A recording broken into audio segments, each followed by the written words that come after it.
Up till now, we have studied the first ultimate reality, which is consciousness. So now we know that consciousness is divided into 89 or 121 types. Now today we will study the second ultimate truth, which is the mental factors.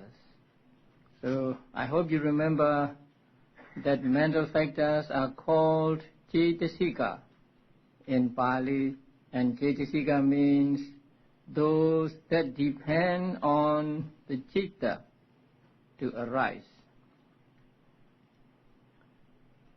And the cetasikas or mental factors have four characteristics, and they are: one, arising simultaneously with citta; two, perishing or disappearing simultaneously with citta; and three, having the same object as citta; and four, having the same base as citta.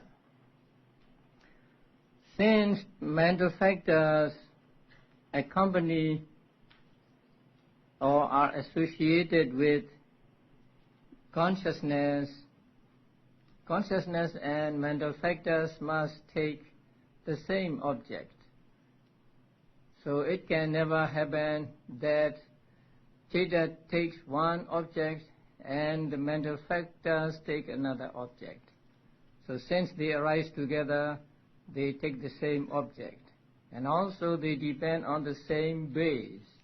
Now base means eyes, ears, nose, tongue, body, and the heart. So mental factors are those that make cittas different from one another. Now citta, by definition, is the awareness of the object. And since it is just the awareness of the object, it is neither good nor bad. It is neither wholesome nor unwholesome.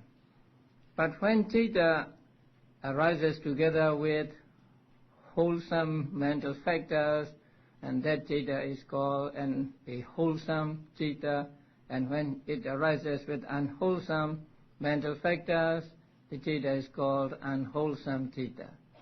So cetasikas are those that differentiate citta from one another. And actually, these cetasikas are not easy to see for ourselves.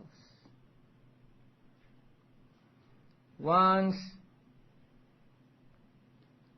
King Milinda asked the Venerable Nagasena, "Bhante, did Buddha do something that is difficult?" And the Venerable Nagasena said, "Yes, great king, Buddha had done a very difficult thing." And what is the difficult thing that Buddha had done? The king asked. And the Venerable Nagasena said, the difficult thing done by the Blessed One was the proclamation of the defining of the immaterial states of consciousness and its concomitants, which arise on a single object or on the same object. Thus, this is contact, this is feeling, this is perception, this is volition, this is consciousness, and so on. That means cittas and cetasikas are immaterial states. So the cittas and cetasikas arise together and they take the same object. So it is very difficult to separate citta and cetasikas, and also to understand or to see the different cetasikas arising at the same time with citta. And mundane type of consciousness, there are no functional consciousnesses, only wholesome and resultant. But in the sense sphere consciousness, in the form sphere consciousness and formless sphere consciousness, we have three categories: wholesome, resultant, and functional. But here there is no functional supramundane consciousness. The reason is given below the resultant consciousness. So there is no functional consciousness in supramundane consciousness, because path consciousness occurs only once. Now, path consciousness occurs only once for a given person. It arises in his mental continuum only once. It never repeats itself. It will never arise in his mind again. So because path consciousness occurs only once, there is no functional consciousness in supramundane consciousness. In the sense sphere, form sphere, and formless sphere consciousness, you may have noticed that the functional consciousness is actually just a repetition of the wholesome consciousness. The same wholesome consciousness, when it arises again in the mind of an arahant, it is called functional consciousness. But here, path consciousness does not arise again. It arises only once. That is why there is no functional consciousness in supramundane consciousness. If it were to occur more than once, if the path consciousness were to arise more than once, it would be possible to say that there is functional consciousness in supramundane consciousness. Because if it arises again and it arises in the mind of an arahant, it might be called functional consciousness, but it does not arise. But path consciousness does not occur again in those who have reached any of the four stages of enlightenment, because just as a lightning can destroy a tree by hitting it only once, so path consciousness can accomplish its function, which is the total eradication of mental defilements, just by occurring once, so that there would be nothing for it to accomplish even if it were to occur again. Now, path consciousness has the power to eradicate the mental defilements just by arising once. Even if it arises again, it will have no function to do. So that is why it does not arise again. So it is compared to a lightning destroying a tree. So when a tree is struck by lightning, it will never live again. It is totally destroyed. So in the same way, path consciousness, when it arises like lightning, it eradicates mental defilements altogether. So even if it were to arise again, it would have no function to do. That is why it does not arise again. Then, for living happily in this life, by letting it occur again and again, there is a fruit attainment in the form of successive movements of fruit consciousness to undertake that job. Now, after you gain jhana, you can enjoy the jhana by entering into it. When you are in jhana for a long time, you are relatively free from suffering. So here also, why cannot a person who has gained enlightenment get into that path consciousness again, so as to experience or enjoy the peacefulness of path consciousness? It is because there is the fruit consciousness to take that undertaking, to do that job. So that means after becoming enlightened persons, when they want to enjoy the peacefulness of enlightenment, then they will enter into what is called phala samapatti, fruit consciousness again and again. So instead of path consciousness arise again, fruit consciousness arise again. And that fruit consciousness can arise for many times. At the first arising, fruit consciousness will arise for 2 times or 3 times only. But when a person who has gained enlightenment enters into that phala samapatti or attainment of fruit consciousness again, then the fruit consciousness can arise for billions of times, as long as he wishes.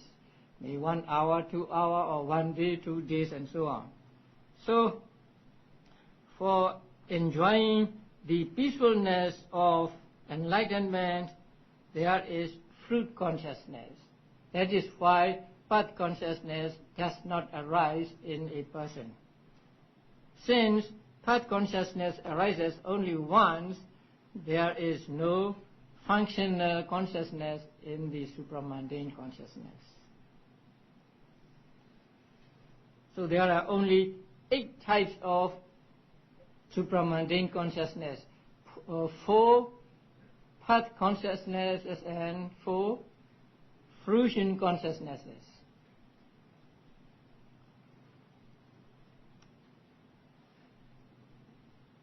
I feel more comfortable using Pali words than the English.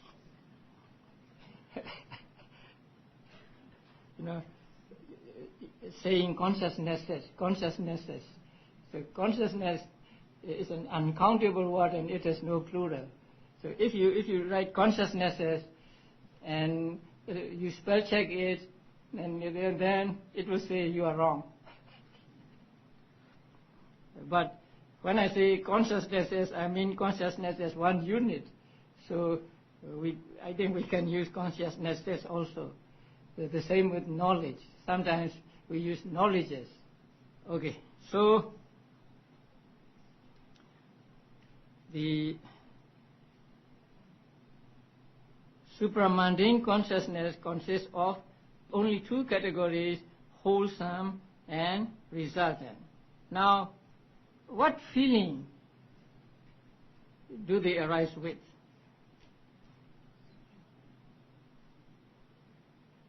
No color there.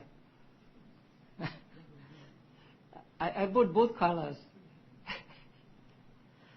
So they can be accompanied by joy or they can be accompanied by indifference.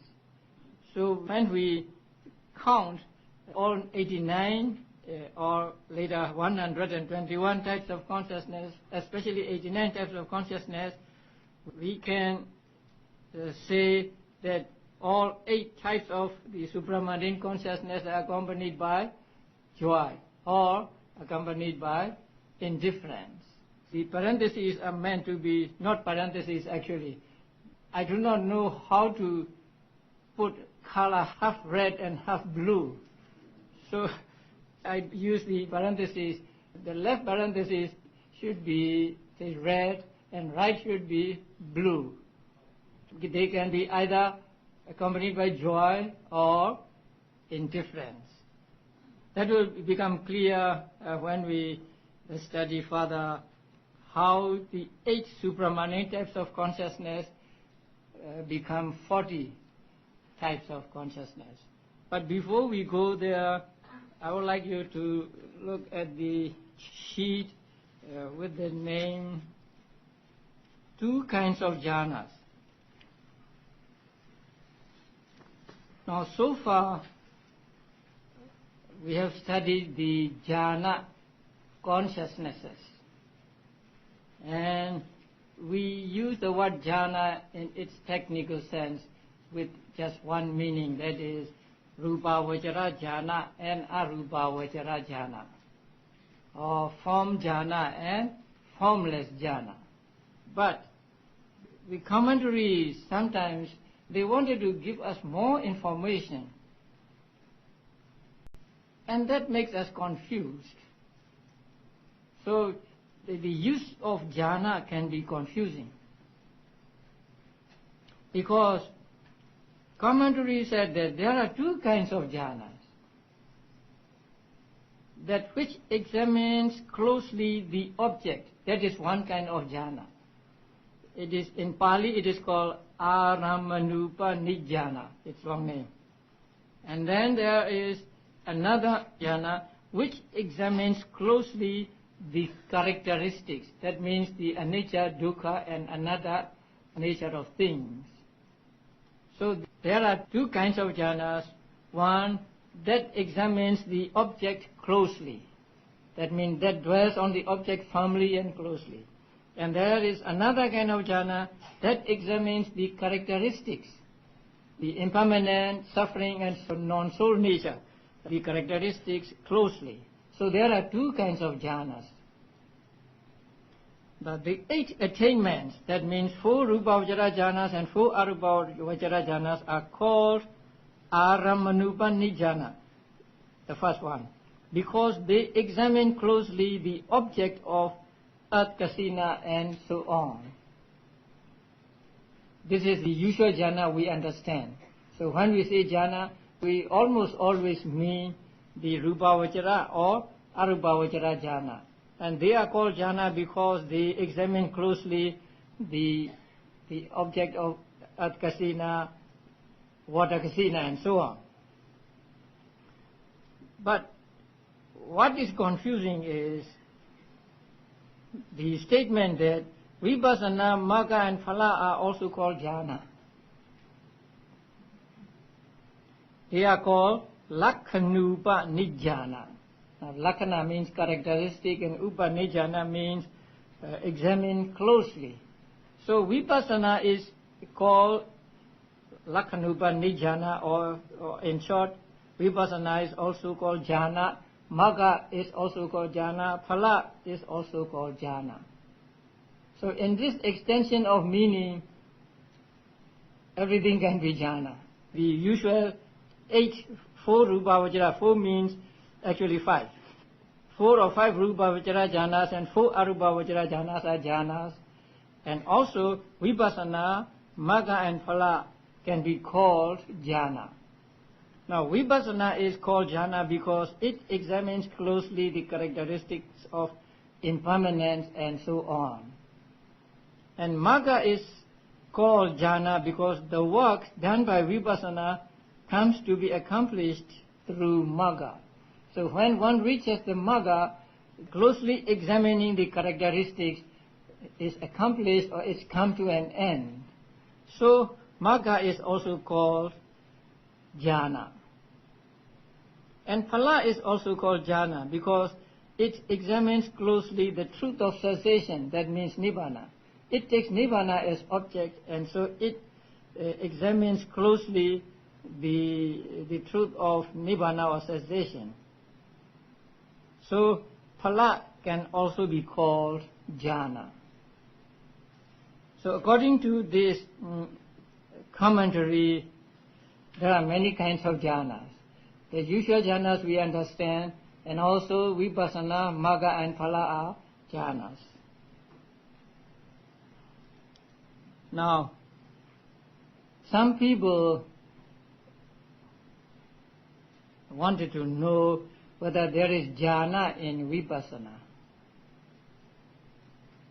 To answer this question first, we must ask him again, what do you mean by jhana?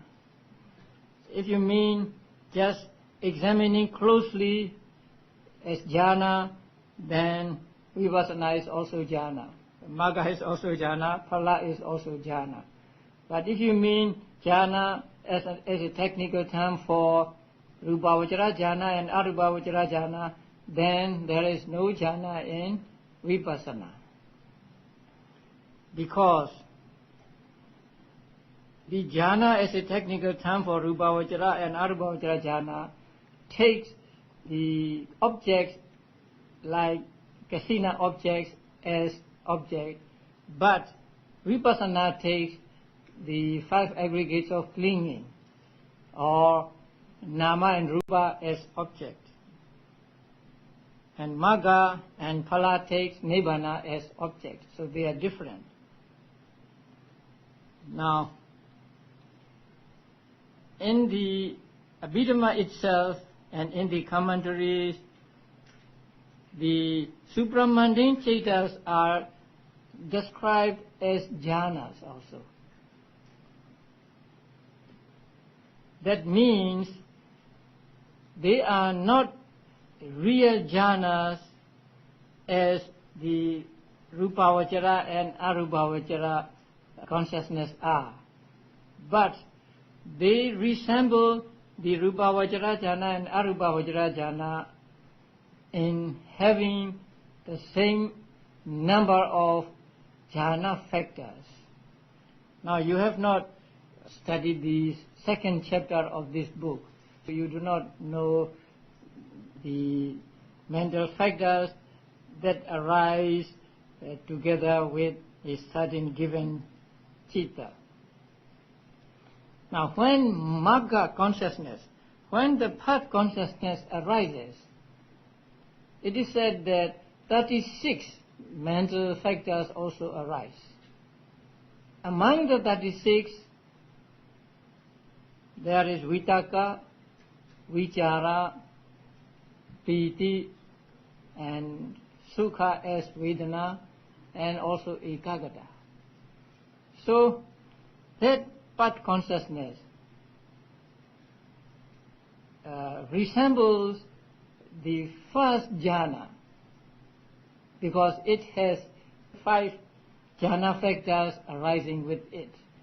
So in this way, the path consciousness, the first path consciousness, can be divided into 5 jhana consciousness, not real jhanas, but resembling the jhana consciousness. So the first path consciousness is divided into first jhana, first path consciousness, second jhana, first path consciousness, third jhana, first path consciousness, fourth jhana, first path consciousness, and fifth jhana, first path consciousness. So in this way, first path consciousness can be expanded into 5 types of consciousness: first jhana, second jhana, third jhana, fourth jhana, and fifth jhana. The second path consciousness again can be divided into 5, third path consciousness 5, fourth path consciousness 5, and so when expanded, there are 20 wholesome supramundane consciousness, or there are 20 path consciousnesses.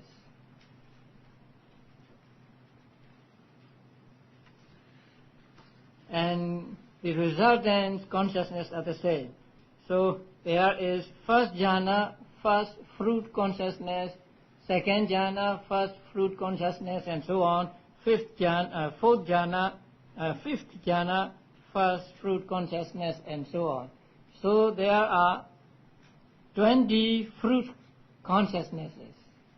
And when we call them jhanas, we do not mean that they are real jhanas like rupavachara and arupavachara jhanas, but they are like the rupavachara and arupavachara jhana consciousness because they have the same number of jhana factors as those jhanas have. So in this way, we get 40 supramundane types of consciousness, 20 wholesome or 20 magga consciousnesses, and 20 fruit consciousnesses.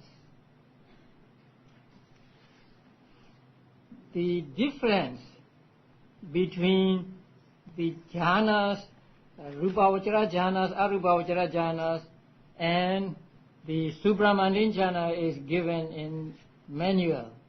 So it says, whereas the mundane jhanas take as their object some concept, such as a sign of the kasina, the supramundane jhanas take as their object nibbana. Mundane jhanas and supramundane jhanas. Mundane jhanas take kasina object or other concepts as objects. Because when you practice meditation to reach jhanas, you take the kasina object or some other objects as objects. But supramundane jhanas, magga and phala, supramundane jhanas take nibbana as object. So as to the object, they are different. The mundane jhanas take mostly concepts as object, and supramundane jhana takes nibbana as object. And second, whereas the mundane jhanas merely suppress the defilements while leaving their underlying seeds intact, the supramundane jhanas of the path eradicate defilements so that they can never arise again. Now, mundane jhanas can suppress the mental defilements. Suppress means they cannot destroy them altogether. So these mental defilements that are suppressed by the mundane jhanas may come back. But the supramundane jhanas, especially of the path, eradicate mental defilements so that they can never arise again. So the eradication is absolute. And third, while the mundane jhanas lead to rebirth in fine material world and thus sustain existence in the round of rebirths. Now, mundane jhanas can lead you to rebirth in the Brahma world. So that means it sustains the existence in the round of rebirths. But the jhanas of the path cut off the fetters binding one to the cycle and thus issue in liberation from the round of birth and death. That means supramundane jhana can take you out of the round of birth and death or out of the samsara. So mundane jhana leads to rebirth. Supramundane jhana leads to no rebirth. And finally, whereas the role of wisdom in the mundane jhanas is subordinate to that of concentration, in the mundane jhanas, concentration is more important than knowledge or understanding. Because only when you have strong concentration can you get jhana. But in the supramundane jhanas, wisdom and concentration are well balanced. So at the moment of enlightenment, at the moment of the realization of truth, both wisdom and concentration must be balanced. So any one of them must not in excess of another. So in the supramundane jhanas, wisdom and concentration are balanced.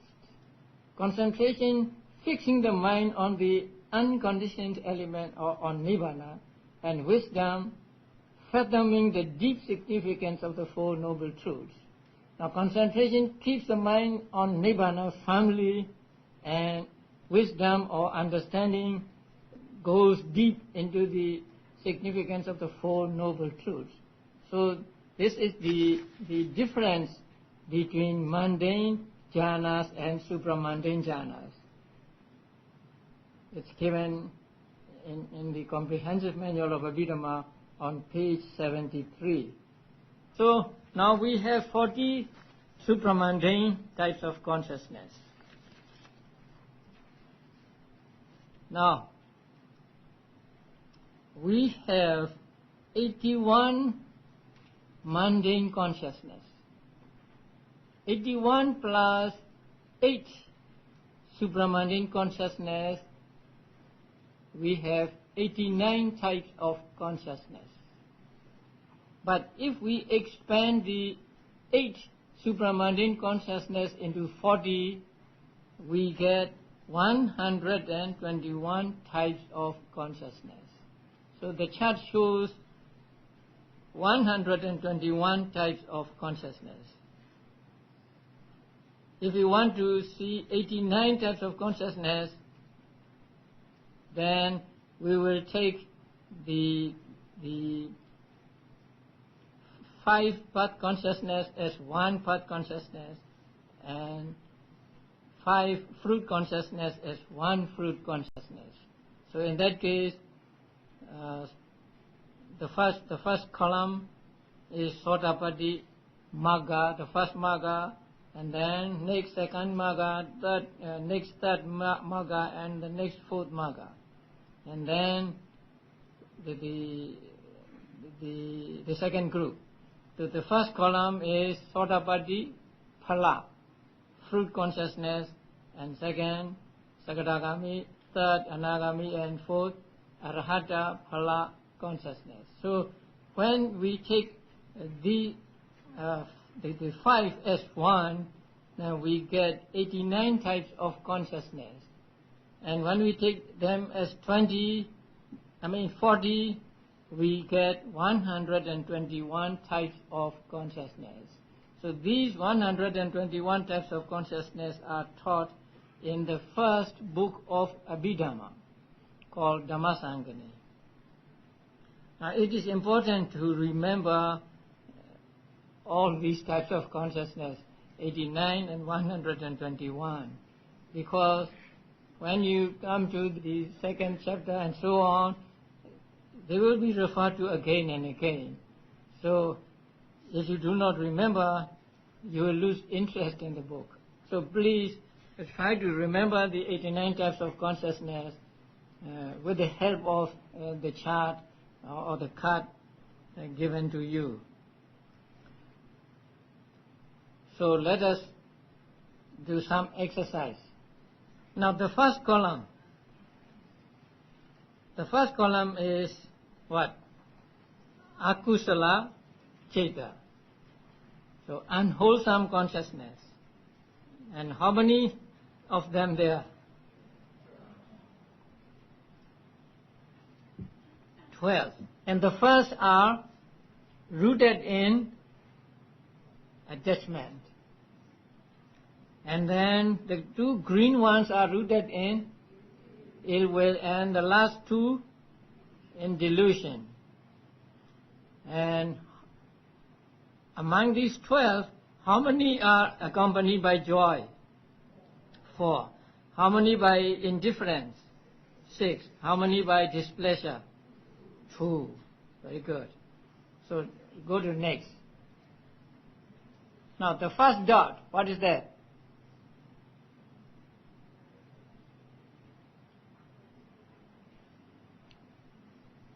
I consciousness, right? So I consciousness, and then you go down. Second dot, ear consciousness. Third dot, nose consciousness. Fourth dot, tongue consciousness, and then green cross, body consciousness, and then the below, receiving consciousness, and the last one, investigating consciousness. So they are the result of what? Wholesome or unwholesome? Unwholesome. They are the results of unwholesome consciousness or unwholesome karma. And when do these types of consciousness arise? When you experience some desirable or undesirable object. Undesirable object. So when you see something ugly and so on. Now let us go to second column. The first one, again, eye consciousness, ear consciousness, nose, tongue, and then red cross, body consciousness. And then the blue one, receiving. And the red one, investigating, and blue one, investigating. So there are 2 investigating consciousnesses. And this column is the result of what? Wholesome karma. So when you experience something pleasant, when you see something beautiful and so on, the consciousness belonging to this group arises in the mind. And then the last column. The last column are called functional consciousness. So the first one is what? 5 sense door adverting. That means at that moment the mind turns to the object presented to it. And the second one is mind door adverting. So when you do not use the five senses, but when you use your mind, when you think of something, when you remember something and so on, then the second one, mind door adverting, will turn your mind to the object. And the last one, the red one, smile producing, and it arises only in the minds of Arahants and Buddhas. And these three columns are called Ahituka Cetas. Ahituka means rootless. So they do not arise, or roots do not arise with these cetas. And do you remember what roots are? Greed, hatred, delusion, non-greed, non-hatred, non-delusion. So these 18 arise with none of these hetus or none of these roots. So they are called ahetuka or rootless consciousness. 12 akusala cetas and 18 ahetuka cetas together 30. Now these 30 are called what? Non-beautiful consciousness. So 30 non-beautiful consciousness. Now among the 18 ahetuka cetas, how many are accompanied by joy? Only 2. The investigation and smile producing. How many are accompanied by indifference?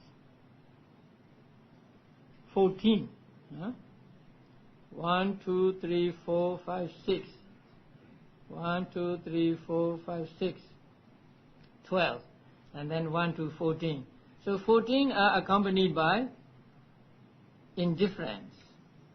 And 1 is accompanied by pain. And 1 is accompanied by pleasure. Okay, the next group, the 3 columns, they are called Kama Vachara Sovana, sense sphere, beautiful consciousness.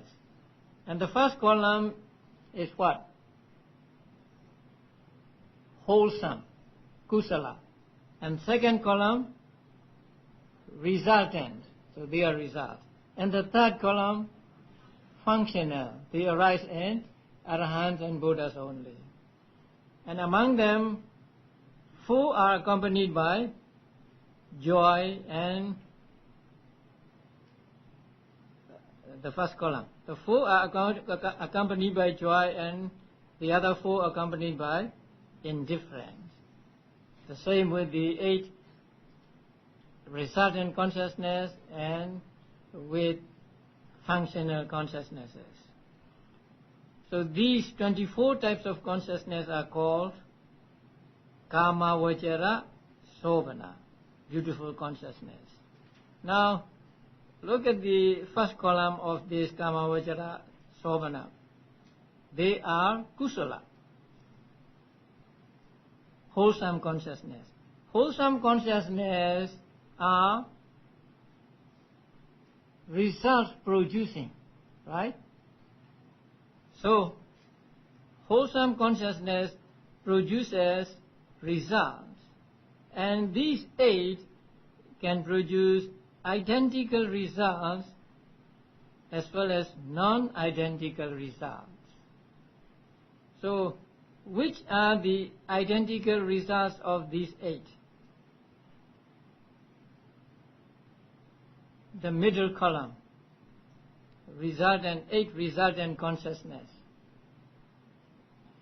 And which are the non-identical results of these 8? Among the ahitukas. Because these 8 are the result of the 8 wholesome, beautiful consciousness, but they are not identical. So, the wholesome, beautiful consciousness can produce both identical and non-identical results. Let us go back to akusala. Akusala can produce results because akusala is also result producing. And which are the results of these 12 akusalas? The 7 of the first column of ahetuka cetas. So they are also non-identical results. So 12 akusala cetas, 18 ahetuka cetas, and 24 kamavachara sopana cetas altogether make 54 cetas, and they are called sense sphere cetas or kamavachara cetas. How many are accompanied by joy? 1, 2, 3, 4, 6 plus 12, 18. So 18 are accompanied by joy. And how many are accompanied by indifference? 1, 2, 3, 4, 5, 6. 6 again, 6 again, and the 2, 20. 20 plus 12, 32. So 32 are accompanied by indifference. And 1 is accompanied by pain, and again 1 is accompanied by pleasure. And then we go to rupa vachara, form sphere consciousness.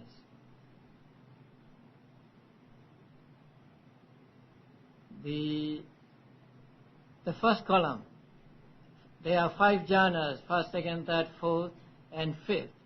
So first to fourth jhanas are accompanied by joy, and the fifth is accompanied by indifference. The same with the resultant, and the same with the functional consciousness. So among the rupa vachara cetas, 15 rupa vachara cetas, how many are accompanied by joy?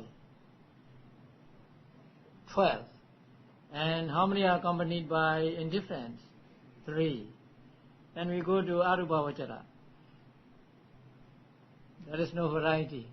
So all are accompanied by indifference. Now, we need to put one name under rupa vachara and arupa vachara, and that is mahagata.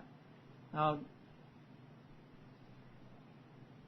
if you have the chart, you may write that down. Like kamavachara cetas 54, you may draw a line under rupa vachara cetas and arupa vachara cetas, one line. And then under the line, you write M A H A G G A T A, Mahagata, and then in the parenthesis 27. So 15 rupa vachara cetas and 12 arupa vachara cetas are collectively called Mahagata ceta. Now please remember these names, because when we want to refer to these 27 as a whole, then we will say 27 Mahagata cetas. So among the 27 Mahagata cetas, 12 are accompanied by joy and 15 are accompanied by indifference. Now, kamavachara cetas 54 plus Mahagata 27 make 81 cetas, and these 81 cetas are called Lokiya cetas, mundane cetas. That means belonging to the world of 5 aggregates of clinging. And the next group is called Lokuttara cetas, supramundane consciousness. So they can be 8 or 40. So let us take 40. Now, the first group, 20, are what cetas? Pat. Tat cetas, and the second group are fruit cetas. in Pali, the first are called Magga and the second group is called Phala. And the first column of the first group is the stream, theta of the stream entrant. And the second column of one's returner, third column of non-returner, and fourth column of Arahant. The same with the fruit consciousness. And the first four of the stream entrant are accompanied by joy, and the last one accompanied by indifference. So out of 20 path consciousnesses, how many are accompanied by joy? 16. So 16 are accompanied by joy and 4 are accompanied by indifference. The same with the fruit consciousness. So when we add up 81 mundane consciousness and 40 supramundane consciousness, we get 121 types of consciousness. But if we take supramundane consciousness to be 8, then we have 89 types of consciousness. So, out of these 89 types of consciousness, how many can arise in our minds? Not many. The first column can arise in our minds. The second column, yes. Third column, yes. Fourth column, without the last one. And then Kamajra Sobhana, the first column, yes, there is possibility. Second column, yes, but no third column. And then Rupa Vajra Citas, the first column, only if we get jhanas. If we do not get jhanas, they are out of reach for us. And the same with the other types of consciousness. So, these are the 89 or 121 types of consciousness, and these are the basis for the further study of Abhidhamma. And these types of consciousness are given in the first book of Abhidhamma, along with the mental factors that arise with each of these chetas. So in the second chapter, we will study the mental factors one by one, and then we will study the combination of chetas and chetasikas. Okay. Now it's time for questions.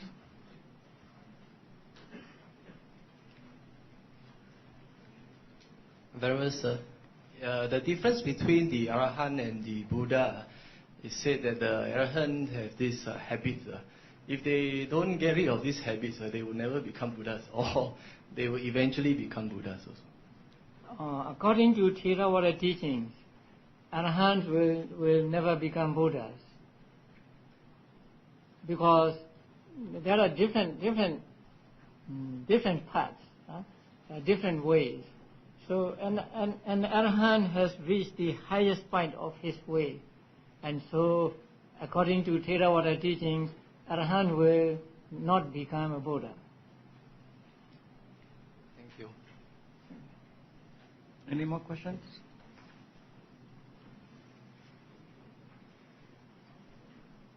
Okay, if there's no more questions, we will call it a day. Please rise, put your palms together.